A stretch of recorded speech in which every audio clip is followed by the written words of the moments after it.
Bach's Invention number 2 in C minor. This is really a very interesting invention because it's built on a strict canon at the octave, and it has a cycle of 4 separate 2-measure phrases. And then it repeats all over again the same next cycle, total of 10 measures in length. So I would like to show you that in the key of C minor, that's the C minor natural scale, the harmonic minor scale, with the raised 7th step, the B natural, plays prominently in this piece. So if I take the opening 2 measures, and this is for 2 voices, generally the right hand is the soprano and the left hand is the bass, they're going to be speaking to each other. So the right hand begins, is the leader, if you will, 6th, up an octave. Now here's our minor 7th.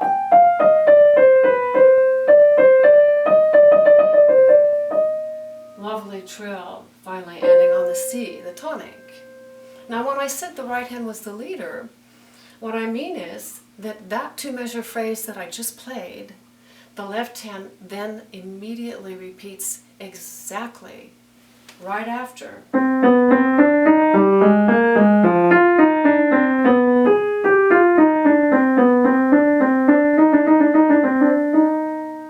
That was the follower. Now I'm going to put the 2 hands together. This is a really great way to learn the piece, and I'm going to talk it through how I had to learn this. The first 2 measures is built on the subject, and that's this. Now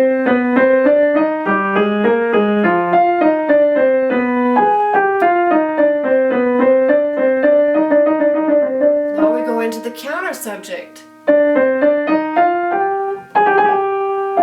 Trills on the beat. Down on 5th. Now comes our 3rd motive, and I call this one the descending scale sequences. And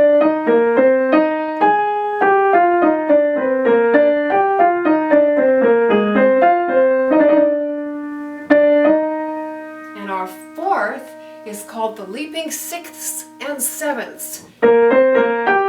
6th, 7th, and there's a 5th one that plays by itself, which I call the descending triad outline, because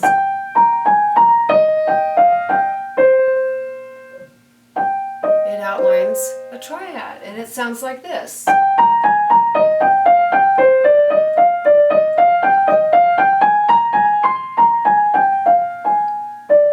Beautiful. And it helps to name those as you're playing and get these in your ears. The whole point of this, and why I took the trouble, and I'll show you this wonderful chart here that you can actually get as a digital download from my website, sallychristianmusic.com. My working copy here on 2 pages, I have these colors of all the different motives. And we can see that the first 2 measures are the red with the subject. The next 2, and this is the cycle here, it's a 10-measure cycle, is the counter subject in green, and then 2 more measures of the descending scale sequence in blue, and then the leaping 6th and 7th in the orange, and finally the pink descending triad outline. With your chart, you also get the satellite view. And this is the one where you get your colors. This has already been done. You don't have to mark anything. It comes this way with the colors, and you get to see exactly the patterns and the cycles. We'll refer back to this again, but this is extremely powerful. Colors and titles is something I like to do because it helps me memorize, it helps me track. And that's one of the whole purposes of this invention, is to strengthen the tracking abilities of following 2 different parts that happen simultaneously. So now I'm going to actually play this as it occurs in real time, with the soprano starting in measure 1.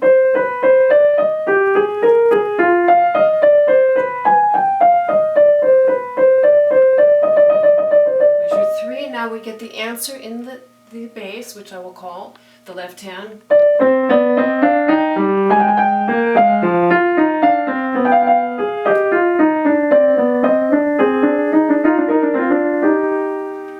At this point, I want to say we are in measure 5 with our blue sequence motive. This is the first inversion.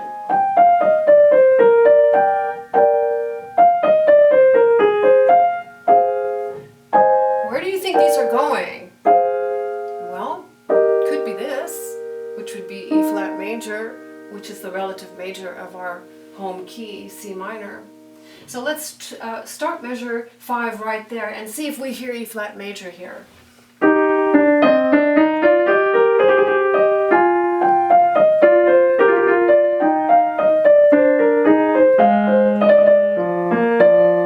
Well, that's clearly E flat major. The beginning of measure 7. Now this I find one of the most exquisite and challenging parts of the piece, when we get the leaping 6th and 7th motive and the sequence motive I just played. So this is what it sounds like measure 7 with the two parts together. See if you can follow both of these. The leaping 6th and 7th, and then this wonderful ascending, descending sequence.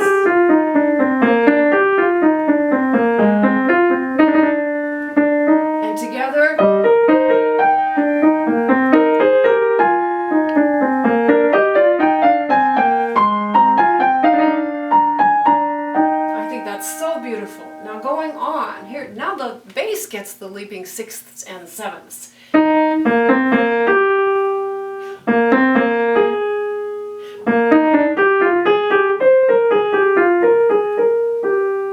And over it is our descending triad outline with the soprano in measure 9.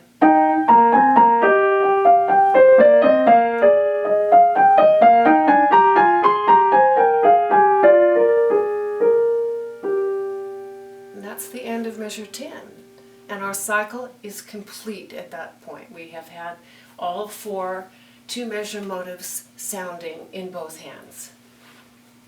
Now beginning right here in measure 11 is the beginning of the next cycle, and this time the bass gets to be the leader and the soprano, the right hand, is the follower. We're going to have the identical order of those 4 different motives, but the left hand will start and we're in a new key. Let's listen to what happens in measure 11 with the bass. And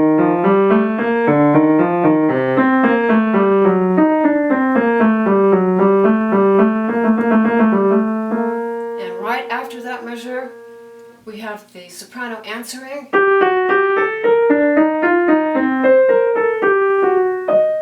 So sad.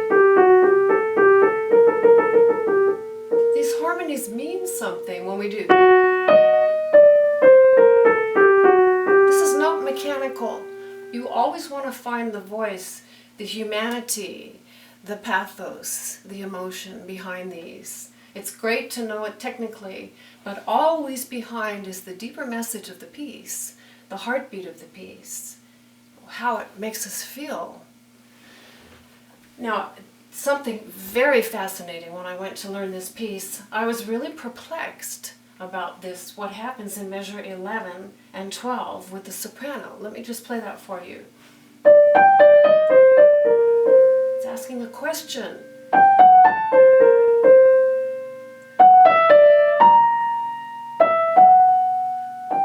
It's so beautiful. And you know, I couldn't find that anywhere else in the piece. And the reason I couldn't is because it isn't. It's only there. And what it is doing is acting as a space holder. This is very interesting, I think. Because we're here with the red, with the beginning of our next 4 voice cycle, subject cycle rather, in the red with our opening subject in G minor. If we look at what happened with the first cycle of 10 measures, right here, notice what we have in the part that's the follower. We have 2 measures of silence. Nothing happens here.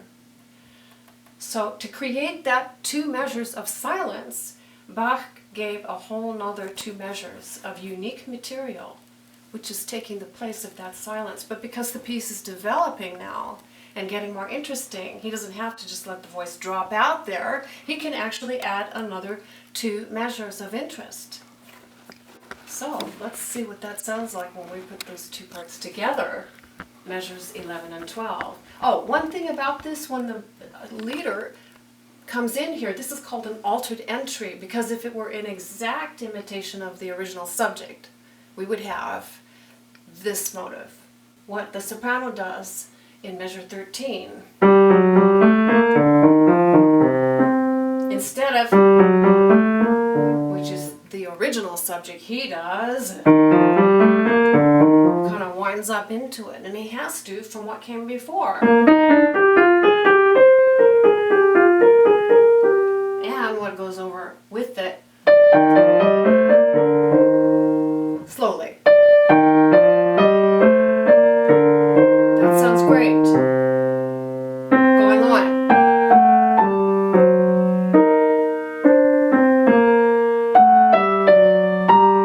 Beautiful. 10th and an octave.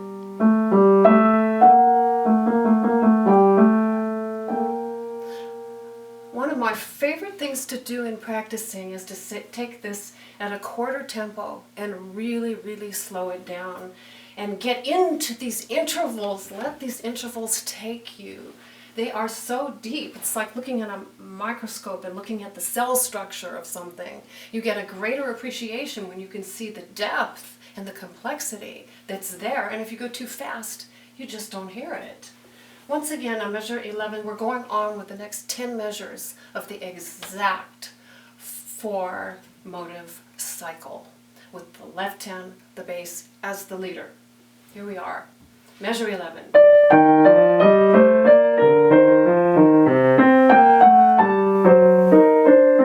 Breathe.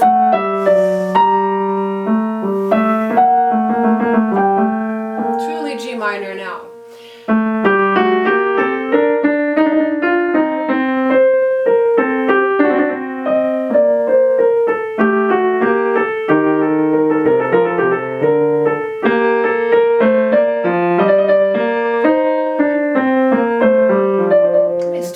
Here, this sequence coming up in measure 15. These are the inversions. And where are they going? Are they going to B flat major? Let's find out. Let's put the hands together right there, measure 15. Listen to the left hand because this is the new leader.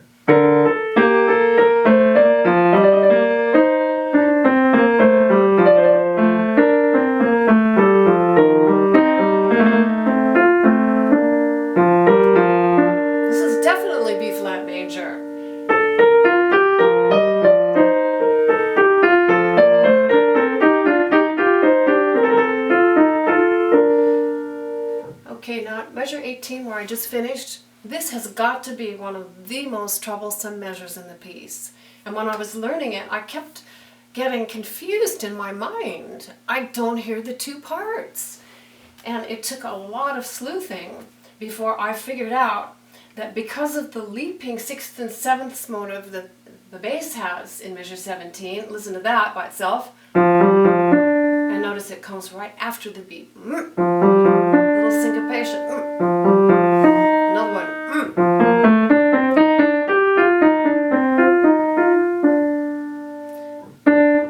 Now listen, here's the sequence.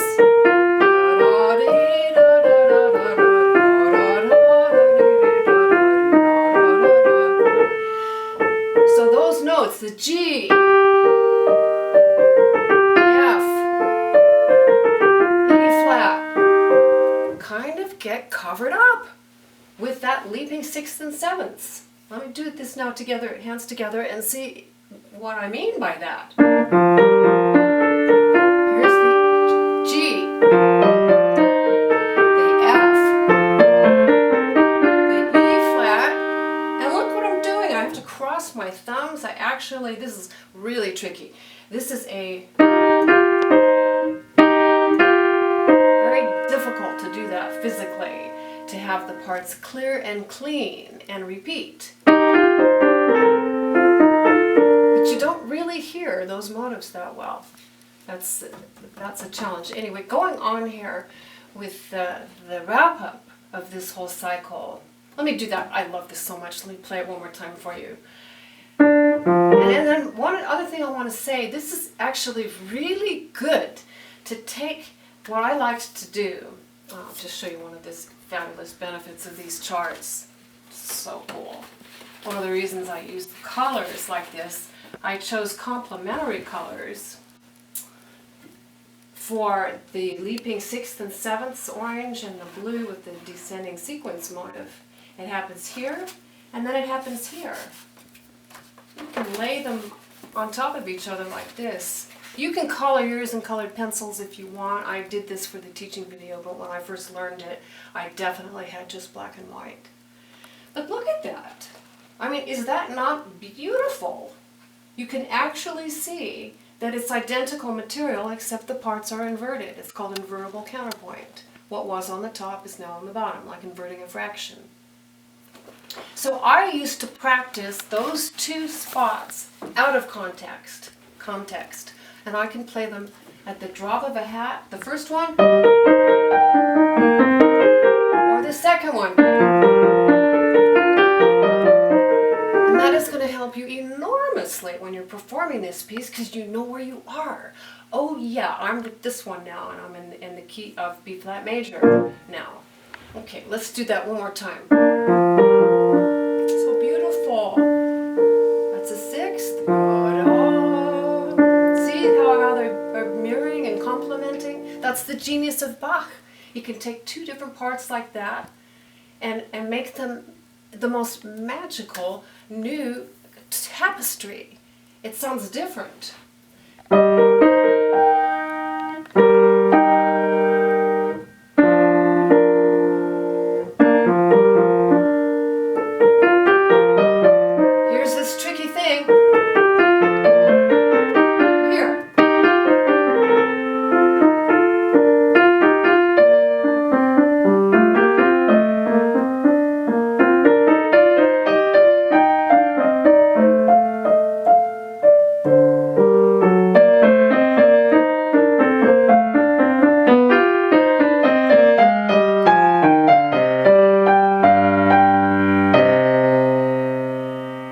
Purposely playing with a lot of emotion now to get the point across that this is modulatory to bring us back home to C minor. And there is so much tension in this piece at that point.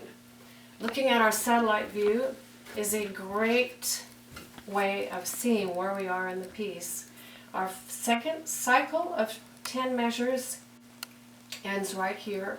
And at this point, this measure here, here, and here is sequential material, and he's gotten the nucleus of that material for the final modulatory sequence to take us back home to C minor from the tail of the leaping 6th and 7th motive. I just think that's remarkable, really. And now let's take a look at that tail of the leaping 6th and 7th. I'm starting right here, measure 19. And here's measure 20.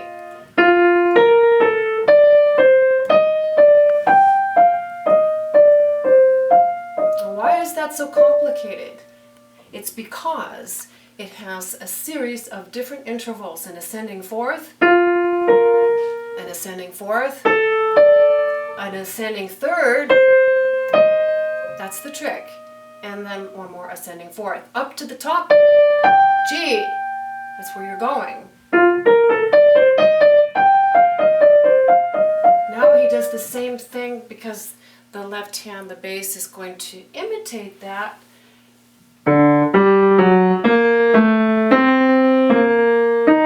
tricky. And again, imitation soprano. Fourth, fourth, third, fourth, A flat. This is going to take some time to learn these three measures.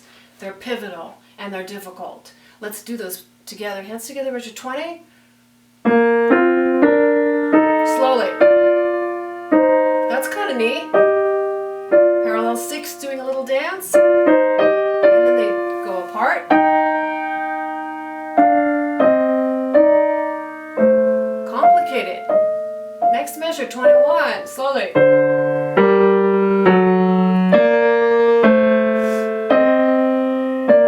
See, how did he do that? Now it's in parallel 10ths. That's what happens when you invert apart. What was a 6th becomes the 10th.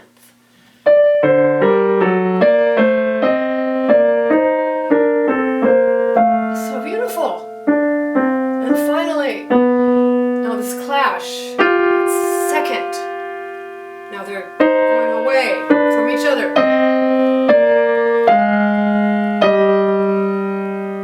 10th. What key are we? There's the dominant. G of C minor. And you're right, we're back home. This is the wrap up. What's happening?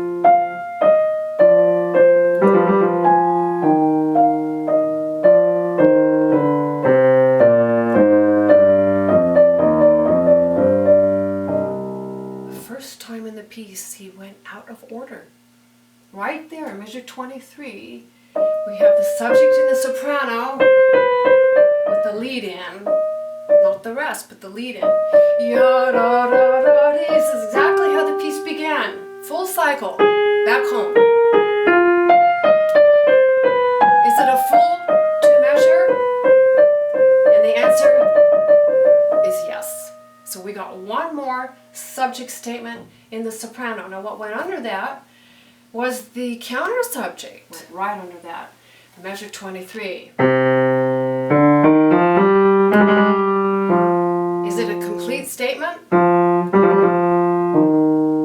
If it was, it would do this. But it isn't. The bass there. It's wrapping up here. Goodbye. New material.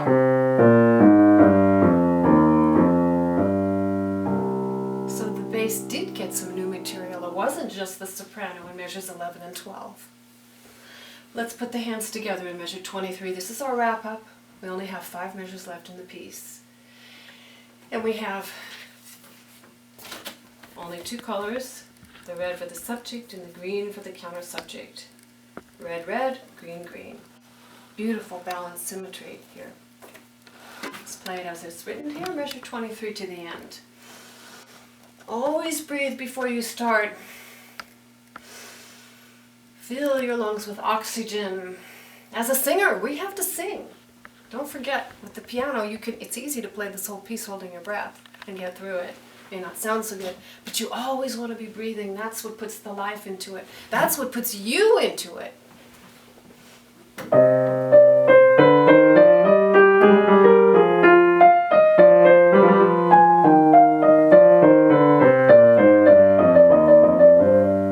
One last subject for the bass.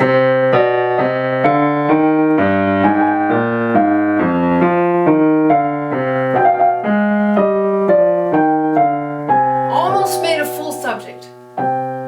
Just a little shy of it. How lonely. Look how far apart we are here. A 10th. So beautiful.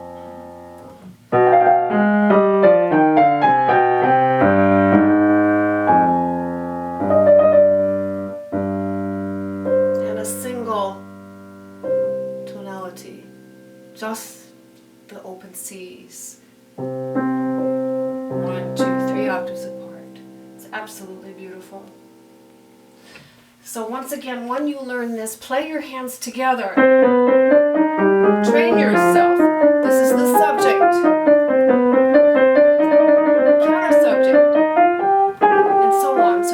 know these like the back of your hand, inside and out. So I'm going to close with a thought for you today. I know you know the value of classical music and the importance of learning this at any age because it strengthens the brain.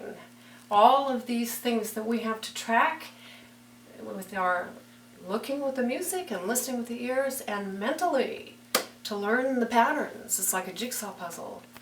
And being able to play it from memory is a whole other thing. So you are strengthening your brain. This is mental gymnastics for you in what a wonderful format. So I hope you enjoy learning your Invention number 2 in C minor. I've really loved sharing this with you today. And thank you.